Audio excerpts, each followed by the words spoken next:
치욕을 당하거나 부당한 불이익을 당하면 분노가 솟구치고 상처 입은 감정은 좀처럼 가라앉지 않으며 때론 서욕을 꿈꾸기도 하지만 그래도 보복만은 최후까지 자제함이 옳다. 보복은 어떤 경우라도 바람직하지 않으며 심대한 후유증만을 남긴다.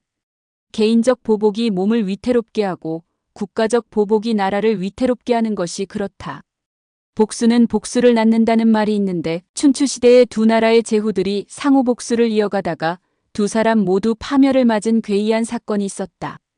경국지색이라는 말은 임금이 반하여 나라가 위기에 빠져도 모를 미인을 뜻하고 통상 중국의 4대 미인으로 서시, 초선, 왕소군, 양귀비를 꼽기도 하지만 복숭아꽃처럼 아름답다 해서 도화 부인이라고도 불리는 또 다른 미인 규씨 부인이 있었다.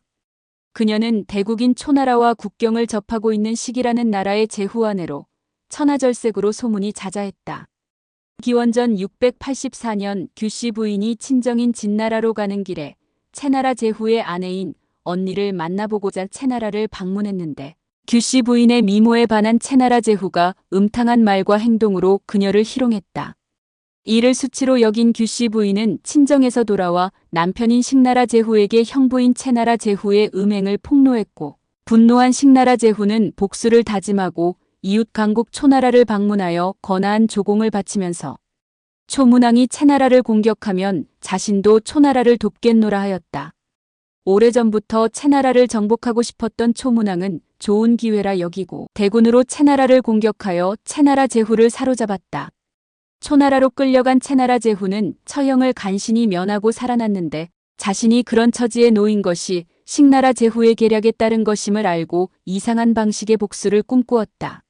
식나라 제후는 초문왕에게 규씨 부인이 천하절색임을 주지시킨 후 천하제일의 여자는 천하제일의 사내가 품는 것이 당연지사라고 하면서 초문왕에게 규씨 부인을 취하라고 부추겼다. 호색한이었던 초문왕은 규씨 부인을 얻기 위해 여러모로 궁리하다가 식나라를 방문하여 규씨 부인이 자신에게 술을 따르지 않은 것을 트집잡아 식나라를 멸망시키고 식나라 제후를 궁벽한 시골로 추방한 후 규씨 부인을 아내로 삼았다. 아름다운 아내를 잃고 일국의 제후에서 촌부로 전락한 식나라 제후는 울분 속에 죽음 같은 삶을 겨우 연명하다간 긴 한숨 속에 세상을 떠났다. 한편 규씨 부인은 초나라로 간 후 초문왕의 아들을 둘씩이나 낳았음에도 웃기는커녕 말조차 하지 않았다.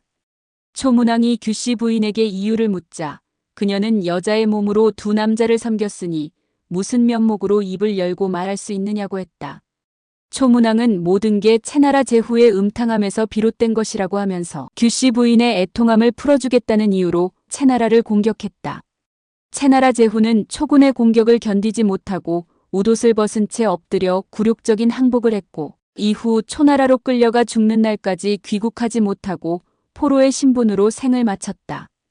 이 이야기는 미인을 아내로 얻으면 화를 입게 된다는 사례로 종종 언급되지만 그 이면에는 빗나간 복수심이 자리하고 있다. 삼국지에서 전개되는 수많은 전투 중 가장 대표적인 것으로 관도대전, 적벽대전, 이릉대전을 꼽는다.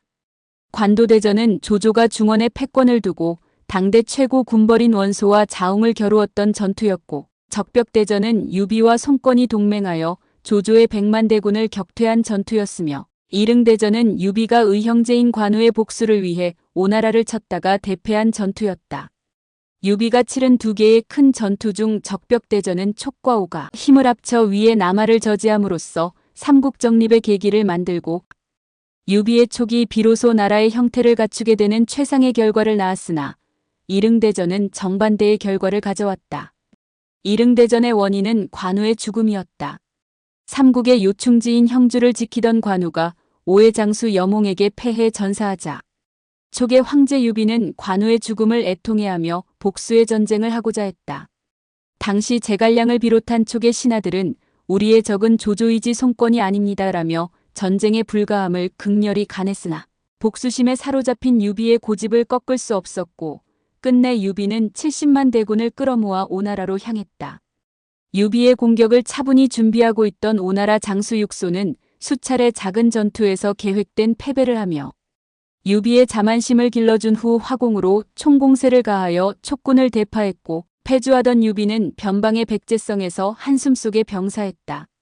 무릇 군주는 국가를 튼튼히 하고 백성을 편안하게 해야 함에도 유비는 사사로운 복수심으로 무모한 전쟁을 일으켜 작게는 자신을 죽음에 이르게 하고 크게는 나라를 기울게 하였다. 이와는 달리 모욕을 당하고도 참아내어 자신의 몸을 보존하였음은 물론 후일 이름을 크게 떨치는 영웅이 되었으며 자신에게 모욕을 가한 자를 찾아내고도 복수 대신 아량을 베풀었던 큰 인물이 있었다. 과하지옥의 유래를 만든 한나라의 명장 한신이다. 한신은 초나라 회음현에서 태어났다. 어릴 때부터 홀어머니 밑에서 가난하게 성장했으며 품행이 바르지도 않고 부지런하지도 못하여 누군가의 빌부터 음식을 얻어먹는 때가 많았다. 그러던 중 어머니가 세상을 떠나자 한신은 장례를 치를 돈이 없어 물기 없는 높은 곳에 시신을 매장하였는데 그 묘터가 마치 1만 여가를 굽어보는 형세였다고 한다. 한신은 친분이 있는 정장의 집에서 한동안 밥을 얻어먹고 지냈는데 정장의 아내는 그런 한신이 얄미워 남편에게는 새벽밥을 지어 먹이고 아침을 먹으러 온 한신에게는 밥을 주지 않았다. 때가 되어도 밥을 차리지 않는 사정을 알게 된 한신은 그 집의 발길을 끊고 이후 낚시터를 전전하며 밥을 빌어먹었다. 이를 딱하게 본 표모가 한신에게 밥을 나누어 주곤 하였는데 한신이 고마운 마음에 베풀어준 은덕은 나중에 꼭 보답하겠습니다라고 하자 표모는 성을 내며 대장부가 스스로 살아가지 못해 내가 불쌍히 여겨 밥을 준 것인데 어찌 보답을 바라겠소라며 나무라듯 말했다. 한신은 늘 칼을 차고 다녔는데 한 번은 동네 건달이 너는 늘 칼을 차고 다니지만 사실은 겁쟁이가 아니냐? 내 놈에게 사람을 죽일 만한 용기가 있다면 그 칼로 나를 찔러봐라. 그러지 못하겠다면 내 가랑이 밑을 기어가라. 며 시비를 걸었다. 한신은 건달과 그의 패거리를 잠시 바라보다 결국 건달의 다리 사이로 기어갔다. 이 사건은 두고두고 한신을 괴롭혔다. 한신이 항우를 찾았을 때 항우는 천하의 비겁한 놈이라며 한신을 무시했고 유방조차 처음에는 과하지옥의 소문을 듣고는 그를 거들떠보지도 않았다. 다행히 한신의 인물됨을 알아본 소아의 추천으로 대장군에 임명되어 유방을 천하의 주인으로 만들고 자신은 초나라 왕이 되었다. 한신은 과거 자신에게 밥을 주었던 빨래터 안악내를 찾아 천금을 주어 은혜를 갚았고 옛 시절 자신에게 모욕을 안긴 건달도 찾아냈다. 벌벌 떨며 한신 앞에서 머리를 조아리는 건달에게 한신은 벌을 내리는 대신 벼슬을 내리고는 장수들을 돌아보며 말했다. 이자가 내게 망신을 줄 때 나에게 이자를 죽일 힘이 없었겠소? 그때 모욕을 참지 못하고 칼을 뽑았다면 나는 죄인으로 쫓기는 신세가 되었을 텐데 바짓가랑이 밑을 기어가는 치욕을 참은 덕에 여기까지 오를 수 있었소. 어느 나라에서나 정치 권력이 바뀔 때마다 새롭게 권력을 잡은 세력은 힘을 잃은 이전 권력자에게 각종 혐의를 씌워 정치 보복을 하는 것이 상례인데 과거의 정적들에게 관용을 베풀고 화해의 손길을 내민 위대한 정치인이 있었다. 고질적인 종족 갈등과 흑백 갈등을 당대에 해결하고 전 인류에게 화해의 정신을 전파한 남아프리카 공화국 최초의 흑인 대통령이자 노벨 평화상에 빛나는 넬슨 만델라이다. 만델라는 아프리카 코사족의 속담인 빨리 가려면 혼자 가고 멀리 가려면 함께 가라는 말을 자주 인용했다. 독자적인 살보다는 주변과 조화를 이루며 상생하는 삶을 권장하는 이 가르침은 진영 논리에 묻혀 상대를 인정하지 않고 자신들의 논리만이 옳다고 강변하는 우리 사회에 꼭 필요한 화합의 철학을 담고 있다.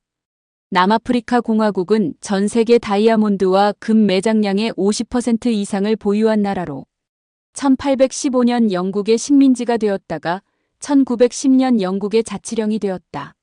서구의 거대 보석 채굴 기업들은 20세기 초반부터 경쟁적으로 남아프리카 공화국으로 몰려들었고 이들을 따라 대거 이주한 백인들은 현지 흑인 원주민을 노예로 부렸다. 흑인들은 사람 대접을 받지 못했고 같은 일을 하면서도 백인들의 10분의 1에 해당하는 낮은 임금을 받았으며 전기, 수도, 교통, 공공의료 등의 혜택에서 제외되었다. 게다가 백인들은 이 같은 인종차별을 고착시키기 위해 흑인들에게는 어떤 교육도 제공하지 않는 우민화 정책을 펼쳤다. 만델라는 이러한 시대적 배경을 안고 1918년 7월 18일 남아프리카 연방 트란스케이 움타타에서 템부족 족장의 아들로 태어났다. 변호사의 꿈을 안고 1943년 비트바테르스란트 대학 법학부에 입학 후 재학생 신분으로 아프리카 민족회의 산하 청년동맹을 결성하여 백인 정권의 흑인 차별 정책 철폐를 요구하는 데 앞장섰다. 1950년 ANC 청년동맹 의장이 되었다가 1953년 8월 요하네스버그에서 변호사 사무소를 개업한 후 그해 12월 ANC 부의장에 취임하였다. 만델라는 애초 비폭력 저항 운동을 전개하였으나 1961년 민주화를 요구하는 시민들에게 경찰이 총기를 난사하여 69명의 사망자를 발생시킨 샤프빌 마을 사건을 계기로 비폭력의 한계를 절감하고 비밀무장 투쟁 조직인 민족의 창을 결성하여 최초의 사령관이 되었다. 이듬해 에티오피아에서 군사훈련을 받고 요하네스버그의 은신처로 돌아가던 중 체포되어 1964년 동신형을 선고받은 후 1990년 석방될 때까지 무려 27년 동안 옥고를 치렀다. 만델라는 수감 생활을 하면서도 흑인 죄수들을 교육하고 흑인 인권을 위해 단식하는 등 옥중 투쟁을 전개하였는데 이런 활동상이 국제사회에 알려지면서 흑인 인권운동의 상징적 인물이 되었다. 만델라의 석방을 요구하는 국제사회의 요구가 고조되자 클레르크 정부는 1990년 2월 22일 마지못해 만델라를 석방하였고 만델라는 그해 ANC 의장으로 취임했다. 3년 후 만델라는 자신을 탄압했던 클레르크 총리와 손잡고 인종차별을 철폐하는 민주헌법을 제정하여 클레르크와 노벨 평화상을 공동 수상하였으며 1994년 4월 민주적 보통평등 선거로 선출된 남아프리카 최초의 대통령이 되었다. 그가 대통령에 선출되자 지난 정권에서 흑인 탄압에 앞장섰던 사람들은 닥쳐올 정치보복에 몸을 떨었으나 그는 누구도 예상치 못한 놀라운 관용의 정치를 펼쳤다. 먼저 인종차별 정책의 과거사를 청산하기 위해 진실과 화해위원회를 설치하고 용서하자 그러나 잊지는 말자는 구호를 내걸었다. 이 위원회는 인종차별에 항거한 흑인들을 총살과 화형 등 잔인한 방법으로 탄압한 국가폭력 가해자들이라도 진심으로 뉘우치면 사면하였고 피해자를 발굴하여 비석을 세우고 추모 사업을 추진하여 그들의 노력과 헌신이 기억되도록 했다.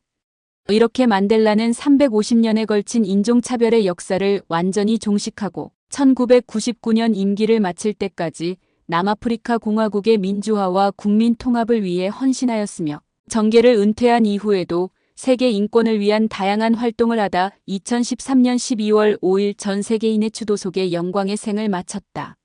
만약 그가 과거의 원한을 잊지 않고 정치 보복을 했다면 지금도 남아프리카 공화국은 인종 간 분쟁이 계속되고 있을 것이며 보복이 보복을 부르는 악순환의 굴레를 벗어나지 못하는 인권 후진국이 되었을 것이다.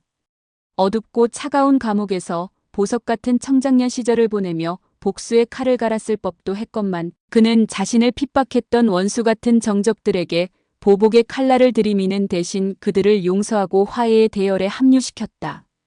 오늘날 만델라는 남아프리카 공화국의 국부로 존경받고 있으며 인류의 영원한 스승이자 평화의 화신으로 추앙받고 있다. 후유증 없는 통쾌한 복수는 없다. 복수는 반드시 또 다른 복수를 낳기 때문이다. 그래서 사교의 고수들은 심사가 뒤틀려도 내색하지 않으며 심지어 자신을 비난하는 사람을 칭찬하기도 하는데 그런 태도는 비난자를 당혹하게 만들고 사람들로부터 대인이라는 찬사를 받게 한다. 로마의 황제 마르쿠스 아우렐리우스의 정신적 스승이었던 에픽테토스는 복수의 방법을 이렇게 제시했다. 자신의 적에게 무엇으로 복수를 해야 할까? 가능하면 많은 선을 베풀도록 노력하라.